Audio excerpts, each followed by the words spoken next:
सर्वसारोपनिषदः, सभी उपनिषदों का सारांश।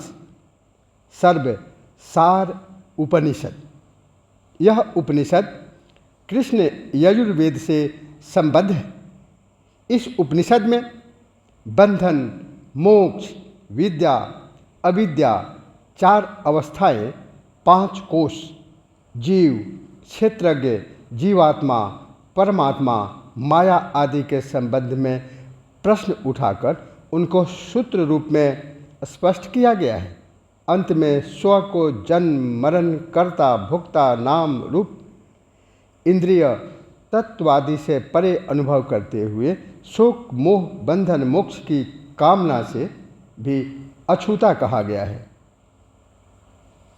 कथम बंध कथम मोक्ष, का विद्या का अविद्या इति।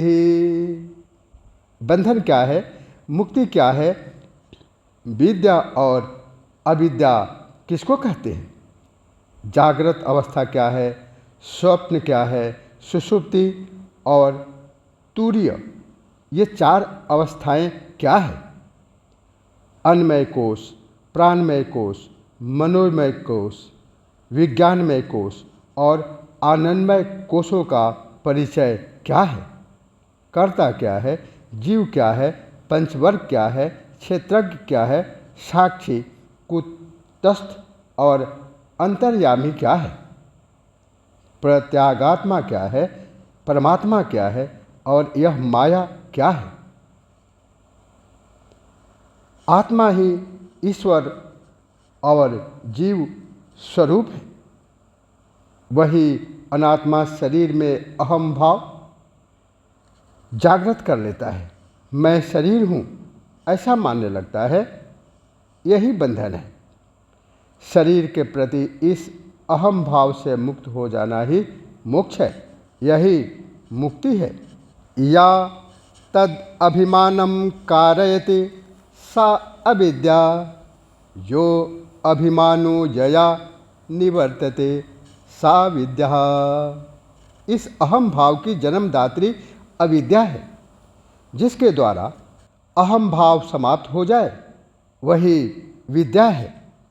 देवों की शक्ति द्वारा मन, बुद्धि, चित्त, अहंकार और 10 इंद्रियां, इन 14 कारणों द्वारा आत्मा जिस अवस्था में शब्द, स्पर्श, रूप आदि स्थूल विषयों को ग्रहण करती है उसको आत्मा की जागृत अवस्था कहते हैं। जब आदि स्थूल विषयों के न होने पर भी जागृत स्थिति के समय बची रह गई वासना के कारण मन आदि 14 कारणों के द्वारा शब्द आदि विषयों को जब जीव ग्रहण करता है उस अवस्था को स्वप्नावस्था कहते हैं। इन इंद्रियों के शांत हो जाने पर जब विशेष ज्ञान नहीं रहता और इंद्रियां शब्द आदि विषयों को ग्रहण नहीं करती तब आत्मा की उस अवस्था को सुषुप्ति अवस्था कहते हैं। उपर्युक्त तीनों अवस्थाओं की उत्पत्ति, लय का ज्ञाता और स्वयं उद्भव और विनाश से सदैव परे रहने वाला जो नित्य साक्षी भाव में स्थित चैतन्य है उसी को तुरीय अवस्था या तुरीय चैतन्य कहते हैं। उसकी इस अवस्था का नाम ही तुरीय अवस्था है।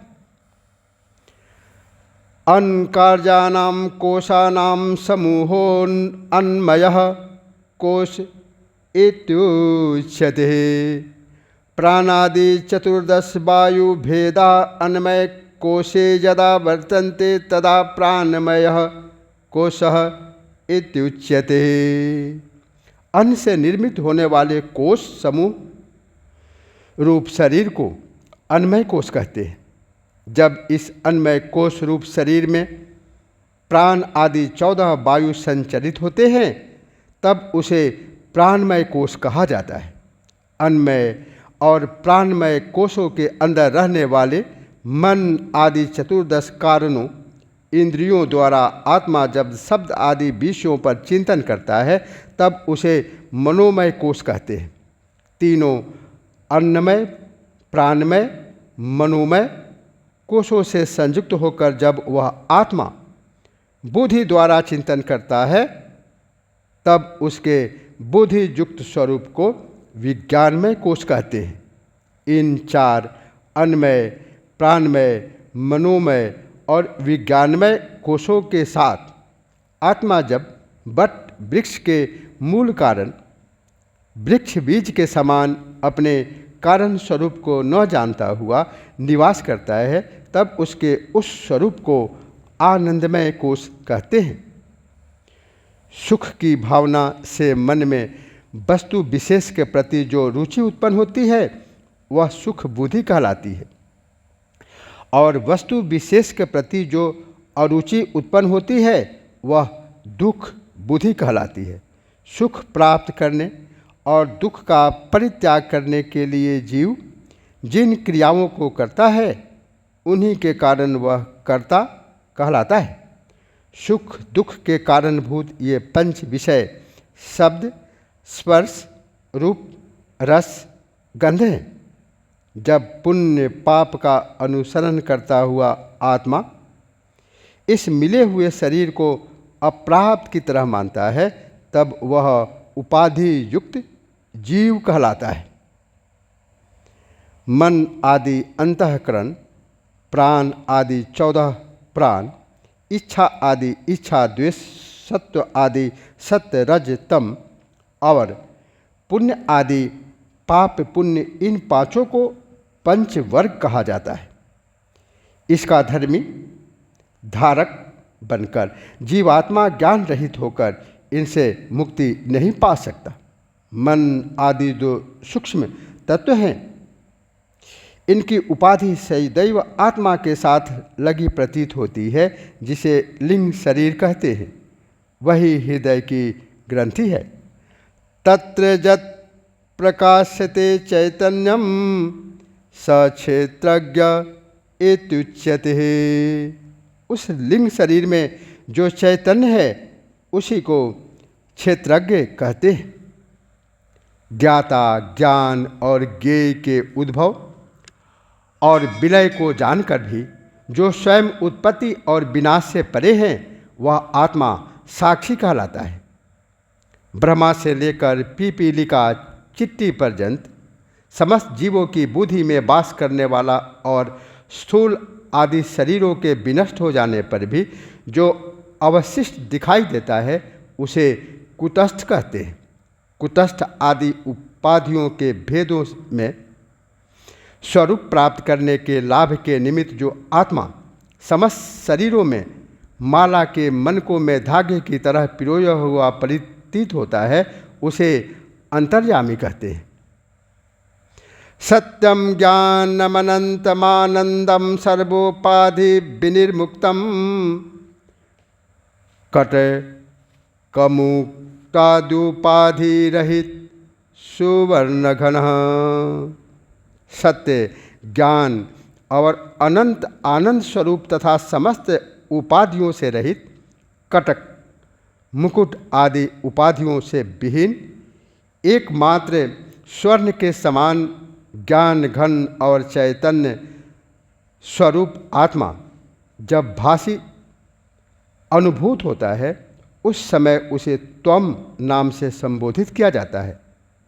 ब्रह्म को सत्य, अनंत और ज्ञानमय कहा गया है। अविनाशी ही सत्य है। देश काल और वस्तु आदि जो निमित्त हैं उनके विनष्ट हो जाने पर भी जिसका विनाश नहीं होता वही अविनाशी तत्व है। उद्भव और विनाश से परे नित्य चैतन्य तत्व को ज्ञान कहा जाता है। मृतिका से निर्मित पात्रों वस्तुओं में मृतिका के समान स्वर्ण निर्मित आभूषणों में स्वर्णवत, सूत्र निर्मित वस्त्रों में सूत्रवत विद्यमान वह चैतन्य सत्ता जो समस्त सृष्टि में पूर्णतः व्याप्त है उसे अनंत कहते हैं। जो सुख स्वरूप चैतन्य स्वरूप अपरिमित आनंद का सागर है और अवशिष्ट सुख का स्वरूप है उसे आनंद कहते हैं। ये चार सत्य, ज्ञान, अनंत और आनंद वस्तु बोधक पद जिसके लक्षण हैं तथा देश काल वस्तु आदि निमित्तों के रहते भी जिसमें कोई परिवर्तन नहीं होता उसको तत्व, पदार्थ अथवा परमात्मा ऐसा कहा गया है। गायत्री महामंत्र में तत्संबोधन का भाव यहाँ द्रष्टव्य है। तत् और त्वम ये दोनों ही पदार्थ उपाधि युक्त भेदों से भिन्न अंतरिक्ष की तरह सूक्ष्म केवल सता मात्र स्वभाव वाला होने से पर ब्रह्म कहा जाता है। ईशोपनिषद के अंतिम मंत्र के पद तत्तम पुषन्नपावृणु में संभवतः इसी तत्व और त्वम को अनावृत करने की प्रार्थना की गई है। जो अनादि है, विनष्ट प्राय है, जो न सत है और न असत, जो स्वयं ही सबसे अधिक विकार रहित प्रतीत होती है तथा अन्य लक्षणों से शून्य है, उस शक्ति को माया कहते हैं। उसका वर्णन किसी अन्य प्रकार से नहीं किया जा सकता। यह माया शक्ति तुच्छ अज्ञान स्वरूप और मिथ्या है, परंतु पामरों मूढ़ पुरुषों को यह त्रिकाल में तीनों कालों में सदैव वास्तविक प्रतीत होती है। इसीलिए सुनिश्चित रूप से यह इस प्रकार की है, ऐसा इसका रूप समझना बतलाना संभव नहीं है। न हम भवाम्यहम देवो नेन्द्रियाणि दशैव तु न बुद्धिर्न मनः सस्वन्नहंकारस्तथैव च। मेरा कभी जन्म नहीं होता, मैं 10 इंद्रियां भी नहीं हूँ, मैं मन बुद्धि चित्त अहंकार भी नहीं हूँ, मैं सदा प्राण और मन के बिना ही शुद्ध स्वरूप हूँ, मैं सदैव बुद्धि के बिना ही साक्षी हूँ और सदैव चित्त चैतन्य स्वरूप में अवस्थित हूँ। इसमें किसी प्रकार का संशय नहीं है। मैं कर्ता और भोक्ता भी नहीं हूँ, वरन केवल प्रकृति का साक्षी हूँ तथा मेरी समीपता के कारण देह आदि सचेतन की तरह व्यवहार करते हैं। मैं स्थिर, नित्य, आनंद और ज्ञान के विशुद्ध स्वरूप में स्थित निर्मल आत्मा हूँ। समस्त प्राणियों के अंदर मैं साक्षी रूप में संव्याप्त हूँ, इसमें कोई संशय नहीं है। ब्रह्मैवाहं सर्ववेदांत वेद्यम नाहं वेद्यम व्योमवातादिरूपम रूपम नाहं नाम नाहं न कर्मं ब्रह्मैवाहं सच्चिदानंदरूपम। समस्त वेदांत के द्वारा जिसे जाना जाता है, मैं वही ब्रह्म हूँ। मैं आकाश, वायु आदि नामों से जाना जाने वाला नहीं हूँ। मैं नाम, रूप और कर्म भी नहीं हूँ, बल्कि मात्र सत चित आनंद स्वरूप ब्रह्म हूँ। नाहं देहो जन्म मृत्यु कुतो में, नाहं प्राणः क्षोत पिपासे कुतो में, नाहं चितः शोक मोहौ कुतो में, नाहं कर्ता बंध मोक्षौ कुतो मः। इति उपनिषदः सर्वसारोपनिषदः समाप्तः। मैं शरीर नहीं हूँ तो फिर मेरा जन्म मरण कैसे हो सकता है? मैं प्राण नहीं हूँ तो मुझे क्षुधा पिपासा क्यों सताई? मैं मन नहीं हूँ तो मुझे शोक मोह आदि क्यों हो? मैं कर्ता भी नहीं हूँ, फिर मेरी मुक्ति और बंधन किस तरह हो? इस प्रकार इस सर्वसारोपनिषद का यही रहस्य है। इसी के साथ यहाँ सर्वसारोपनिषद संपन्न होता है ओम सहनावतु सहनौ भुनक्तु सवीर्यं करवावहै तेजस्विना अवधीतमस्तु मा विद्विषावहै। ओम शांति शांति शांति। ओम।